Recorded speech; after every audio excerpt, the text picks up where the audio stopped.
Good morning, students. I hope you are all right. So last class में हमने geography का chapter 1 complete कर लिया था एंड आई होप आप लोगों ने उसके क्वेश्चन आंसर्स भी कंप्लीट कर लिए होंगे. सो आप अपना साथ में टाइमली वर्क कंप्लीट करते रहें ताकि आपको आगे बर्डन ना फील हो. ठीक है, तो अब हम सिविक्स का यानी कि सोशल एंड पॉलिटिकल लाइफ का चैप्टर नंबर 1 पढ़ेंगे जो है द इंडियन कॉन्स्टिट्यूशन. ठीक है, तो बेसिकली फर्स्ट टॉपिक हमारा है कॉन्स्टिट्यूशन एंड इंट्रोडक्शन कि कॉन्स्टिट्यूशन होता क्या है. सबसे पहले constitution is a set of rules and principles according to which the government of a country runs. Constitution एक बुक है जिसमें रूल्स लिखे हैं और काफ़ी सारे प्रिंसिपल्स लिखे हैं गवर्नमेंट के लिए कि गवर्नमेंट को कैसे काम करना है, उनकी क्या क्या पावर है, उसकी क्या क्या ड्यूटीज़ हैं, उन्हें किस फ्रेमवर्क के अंदर काम करना है, किस लॉ के अंदर उन्हें काम करना है.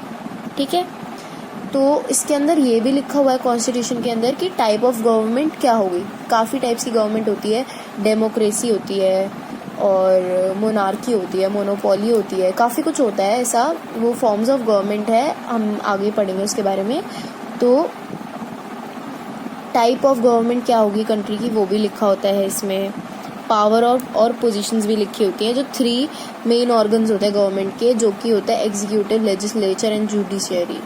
इन तीनों के बारे में लिखा होता है कि ये क्या काम करेंगे और ये बेसिकली इन्हीं की रिलेशनशिप एक्सप्लेन करता है हमारा कॉन्स्टिट्यूशन.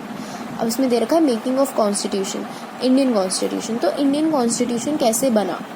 ठीक है, जब इंडिया इंडिपेंडेंट हुई यानी कि जब देश आज़ाद हुआ था हमारा, तब एक सबसे बड़ी रिस्पॉन्सिबिलिटी थी हमारे उस टाइम के फ्रीडम फाइटर्स पे कि उन्हें हमारे देश का कॉन्स्टिट्यूशन लिखना था. ठीक है, तो इसके लिए उन्होंने एक कॉन्स्टिट्यूशन असेंबली बिठाई थी. इस असेंबली के अंदर 300 मेंबर्स थे. ये सब आपको याद रखना होगा. 300 मेंबर्स थे और डॉक्टर राजेंद्र प्रसाद इसके चेयरमैन थे कॉन्स्टिट्यूशनल असेंबली के, और डॉक्टर BR अम्बेडकर इसके चेयरमैन थे ड्राफ्टिंग कमेटी के. ठीक है, तो डॉक्टर राजेंद्र प्रसाद तो इसके चेयरमैन थे कॉन्स्टिट्यूशन असेंबली के और doctor BR Ambedkar drafting committee के चेयरमैन थे. ठीक है, तो जो कॉन्स्टिट्यूशन है वो लिखा गया और उस कॉन्स्टिट्यूशन को अप्रूव कराया गया. ठीक है, तो उस कॉन्स्टिट्यूशन को अप्रूव 26 नवंबर 1949 में कराया गया था. उस कॉन्स्टिट्यूशन को अप्रूव 26 नवंबर 1949 में कराया गया था, पर उसे लागू 26 जनवरी 1950 में किया गया था. 1950 में 26 जनवरी को उसे लागू किया गया और इसलिए ही हम 26 जनवरी को रिपब्लिक डे मनाते हैं. समझ में आया आपको कि क्यों बना था, कैसे बनाया गया था कॉन्स्टिट्यूशन. आप जैसे पुराने टाइम में कॉन्स्टिट्यूशन का होना हमारे लिए बहुत ज़रूरी था ताकि हमें पता चल सके जो इंडिया है उसके अंदर गवर्नमेंट कैसे काम करेगी. ठीक है, नेक्स्ट है की फीचर्स ऑफ कॉन्स्टिट्यूशन यानी कि कॉन्स्टिट्यूशन के फीचर्स क्या हैं, कॉन्स्टिट्यूशन के कैरेक्टरिस्टिक्स क्या हैं. सबसे पहला है federalism. Federalism it refers to the government of a country at more than one level. Federalism ये कहता है जो हमारी कंट्री की गवर्नमेंट है वो एक से ज़्यादा लेवल पे होनी चाहिए. लेवल मतलब जैसे स्मॉलर लेवल हो गया, फिर उससे बड़ा लेवल, फिर उससे बड़ा लेवल. जैसे कि सबसे बड़ी होती है हमारी सेंट्रल गवर्नमेंट, फिर उसके अंडर होती है हमारी स्टेट गवर्नमेंट, फिर उसके अंदर होता है हमारा पंचायत राज जो कि होता है विलेजेस में.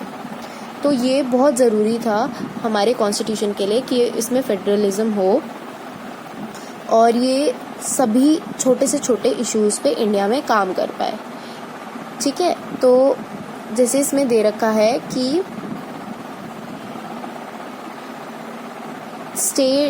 now every state in India enjoys power and work under the central government. जैसे कि मैंने आपको भी बताया कि सेंट्रल गवर्नमेंट के अंदर होती है state government. The constitution contains a list of provided details on all the issues that each level of the government can make laws on. ठीक है, तो कॉन्स्टिट्यूशन के अंदर वो लिस्ट भी है जिसके ऊपर जिस चीज़ के ऊपर काम स्टेट गवर्नमेंट करेगी या जिस चीज़ के ऊपर काम सेंट्रल गवर्नमेंट करेगी.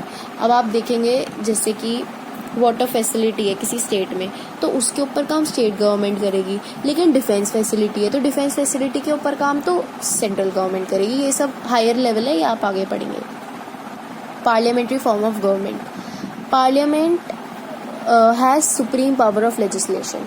जो पार्लियामेंट है उसके पास सबसे ज़्यादा पावर है लेजिस्लेशन की बेसिकली इनके पास ये पावर है कि पार्लियामेंट में बैठ के ये लोग डिसाइड कर सकते हैं कि कौन रिप्रेजेंट करेगा इलेक्शंस में किसे, और मतलब बेसिकली वो जो पार्टी वाला जो काम होता है वही सब इसमें सब कुछ इंक्लूड होता है। और जो इलेक्टेड रिप्रेजेंटेटिव्स होते हैं पार्लियामेंट के वो हम लोगों को अकाउंटेबल होते हैं, यानी कि जो उनका काम है उसके ऊपर हम लोग सवाल उठा सकते हैं कि इन्होंने ये काम क्यों नहीं किया। ठीक है, नेक्स्ट है हमारे universal adult franchise. Universal adult franchise ये कहती है कि जो 18 साल से या 18 साल के या 18 साल से ऊपर के लोग हैं वो लोग वोट कर सकते हैं।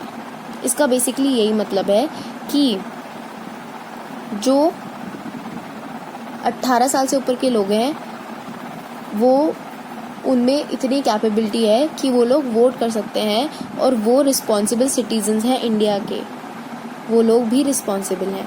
अब इसमें एक फ्रेज़ दे रखा है जिसकी ये जो लाइन है, universal adult franchise is important in breaking the clusters of hegemony of majority group in society. इसका मतलब है कि वो जो मेजॉरिटी में लोग हैं सोसाइटी में उनकी डोमिनेंस को ये तोड़ सके, यानी कि जो 18 साल के बच्चे होते हैं वो मैच्योर होते हैं, उन्हें पता होता है कि हमारी कंट्री के लिए क्या सही है क्या गलत है, उन्हें सबकी नई नई समझ आई होती है। तो जैसे फॉर एग्जांपल कुछ लोग हैं वो एक पर्टिकुलरी समूह को सपोर्ट करते हैं, उस समूह की डोमिनेंस तोड़ने के लिए ये ज़रूरी है कि हर 18 साल से ऊपर का इंसान वोट दे।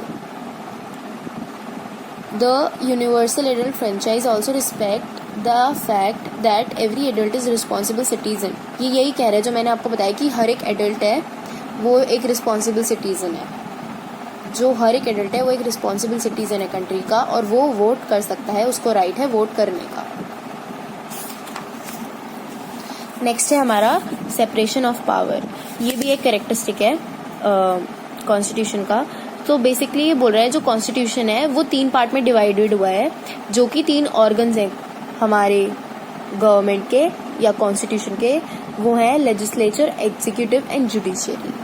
ठीक है, तो बेसिकली ये जो 3 हमारे ऑर्गन्स हैं इसमें जो लेजिस्लेचर है इंडिया का उसे हम पार्लियामेंट कहते हैं, और इसमें प्रेसिडेंट होता है हमारा और 2 हाउसेज होते हैं, राज्यसभा और लोकसभा। लेजिस्लेचर में बेसिकली ये लोग यही पॉलिसीज़ वगैरह डिसाइड करते हैं फॉर द कंट्री। एग्जीक्यूटिव में ये डिस्प्यूट सेटल करते हैं बिटवीन द गवर्नमेंट, मतलब रिलेटेड टू द गवर्नमेंट और related to the constitutional matters, ये डिस्प्यूट्स सेटल करते हैं। यानी कि कोई भी लड़ाई, डिस्प्यूट मतलब होता है लड़ाई, कोई भी लड़ाई हो, किसी भी चीज़ के ऊपर लड़ाई हो, वो एग्जीक्यूटिव सेटल करता है। मैं आपको इन तीनों ऑर्गन्स के बारे में नेक्स्ट क्लास में डिटेल में बताऊंगी। तभी तक के लिए आप यहाँ तक कंप्लीट अच्छे से पढ़ लें और ये जो प्रियम्बल है वीडियो पॉज करके इसको रीड करने की कोशिश करें।